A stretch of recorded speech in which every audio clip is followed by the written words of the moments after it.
In this video, I'm going to go through all the steps that you should check before publishing a Framer site. Now, these are general principles which are going to apply to pretty much any website builder, and my recommendation would be to take notes in order to have a checklist for every website built. Now, the very first thing that you have to check is going to be the content.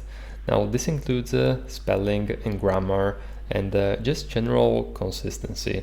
So when it comes to the spelling and grammar these days, you can utilize ChatGPT in order to make your website copy on point and perfect from a grammar and spelling point of view.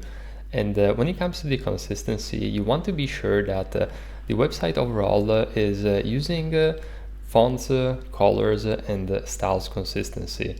So you obviously want to have a base design system in place, and this can be as simple and or as complex as you like, but overall consistency is really important, as well as keeping the information up to date. Now, when it comes to the design and the layout, the very first check that you want to do on each and every page is going to be the responsiveness. So you want to test the site on various devices, being desktop, tablet, and mobile. And I highly recommend you to actually test the tablet and mobile versions on real devices rather than just going on the Play and testing the website with its native responsive browser, because a lot of the times there's going to be differences and nuances which are not going to be able to capture by simply staring at the website in a responsive manner through a desktop screen. And I'm talking about things like the sizes of the fonts on a mobile. Maybe it looks perfect here in this Framer canvas, but as you test it on a mobile phone, maybe you want to increase or decrease the size of the font or the size of the buttons, or maybe it's taking too much space vertically, so you want to adjust that. So these are going to be extremely important nuances that you want to check overall before publishing your Framer site.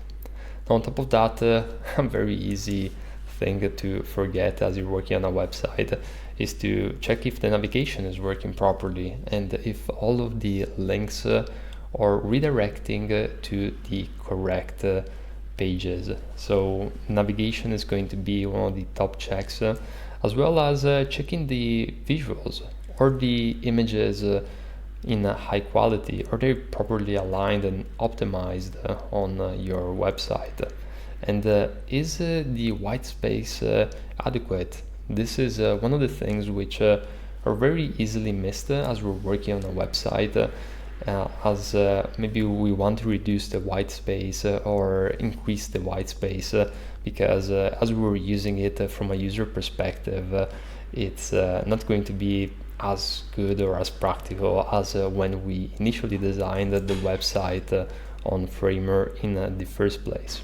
And this brings us to the very next part, which is functionality. So you wanted to check all of the links. We mentioned just a moment ago the importance of checking the links in the header, and this should be something that you want to do all in one go, checking the links. So you want to start from the top, and I would literally open up the website and then click on each and every link and test if they're working, and go from top to bottom. So testing also these links, and as you scroll, all of the call to actions being in line or in a bottom or in a component format, you want to check that everything is working, that the pricing pages are redirecting to the right Stripe link, for example, and if the customer support is going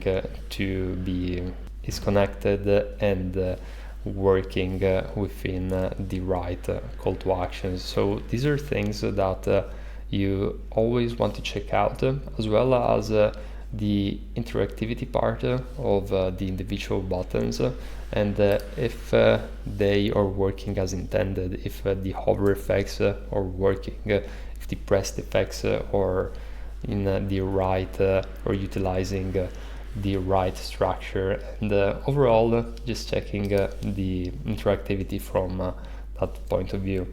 Now, once you analyzed and checked the website from a visual standpoint, we got to go into the SEO side of things. So you want to optimize the website for SEO, and this is going to be an really important part, especially if you're planning to leverage the SEO juice from the website. That means checking upon the settings of the page. So for example, you can go under the page and settings, and you want to be sure that the title, the URL, the page description is working, as well as having the show page in search engines and show page in site search checked. You also want to add a social image. So whenever someone is sharing the website on social media, there's going to be a nice image and not some weird artifacts which are automatically generated. And on top of that, you want to check all of the headings, especially the H1, which, as we mentioned, is the very most important indicator for Google as to what this page is about. Checking that there's no duplicate H1s, checking that all of the H2s and H3s and so on are nested in a way which makes logical sense down the page. And once you've done that, you wanted to check upon the alt text of the images. Now the alt text of the images is going to be quite important for two reasons. The first one, obviously, it's going to help with accessibility.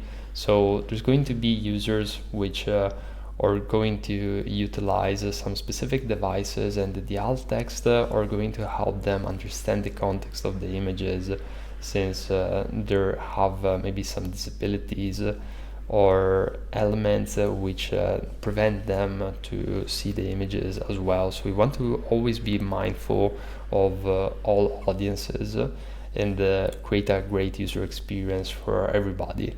And the second reason is going to be from a SEO perspective, because it is going to give Google a clue as to what this image is for. So although it's not a major ranking factor, it all helps, and you always want to do all things. Now on top of that, if you're trying to rank for specific keywords, you want to check that the content is aligned with those keywords that you're basically trying to align with. So you don't want to do keyword stuff, essentially, which is a term used in the SEO community, mentioning adding too many keywords in a page where basically you're trying to create an artificial scenario, so for Google to understand that that page is all about that keyword. But you want to be mindful of that and create a leveraged user experience in that sense.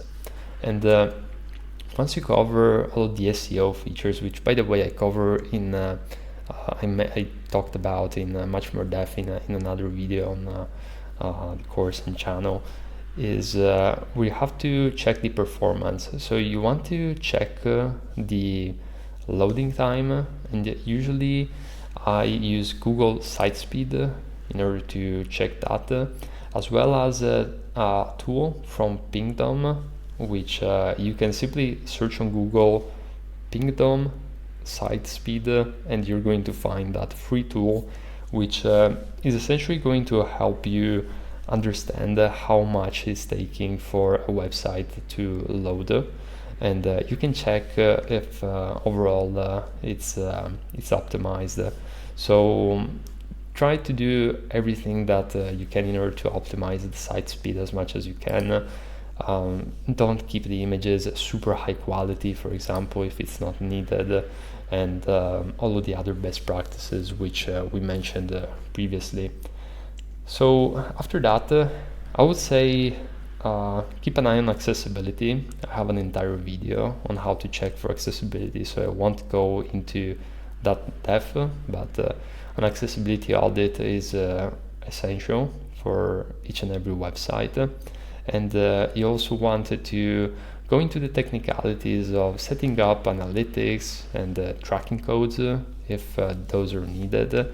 And also from a legal compliance standpoint. Now, I'm not a lawyer, so I can't really give you advice in which is granular in that sense. It also going to depend on the type of website, the type of market, but generally speaking, things like having a privacy policy, terms of service, cookie policy, or cookie notice. So those are going to be really useful. There's tons of services out there, and if you're encountering any specific scenario, you can always contact a dedicated professional who is going to give you more nuanced informations about things like GDPR and anything that you need to be aware in order to be legally compliant and to essentially sleep well at night, both you and your clients. So highly recommend you to talk with a professional regarding that part. And after that, you want to basically check the website from a third perspective. So what I like to do is to send the website to maybe 2 to 3 people. This can be team members within my client organization or even friends and family, just to have a quick check from a third point of view, because sometimes as designers we're so focused on what we're building that it's easy to maybe miss some aspect or not understand that we are not having maybe some elements which are essential. So this is going to be really useful. Do some early user testing, so to speak, and that will be pretty much it. So once you go through this process, you pretty much have an overview and a checklist that is going to help you deliver and publish strong websites.